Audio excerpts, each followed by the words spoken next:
ನೋಡೋದಕ್ಕೆ ಜನರು ಏನು ಅನ್ಕೊಂತಾರೆ, ಇವನ ಹತ್ರ ಎಲ್ಲ ಇದೆ ಬಿಡು, ಏನ್ ಕಮ್ಮಿ. ಏನು ಕಡಿಮೆ. ಹೌದು, ದುಡ್ದಿದ್ದೀನಿ ಅದನ್ನ.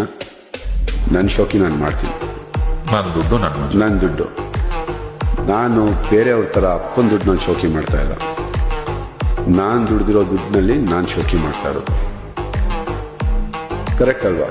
ಇಲ್ಲ ಬೇರೆಯವ್ರ ಹತ್ರ ಸಾಲ ತಗೊಂಡು ಮಾಡ್ತಾ ಇದ್ದೀನೋ? ಇಲ್ಲ, ನನ್ನ ದುಡ್ಡು ನನ್ನ ಮಜ.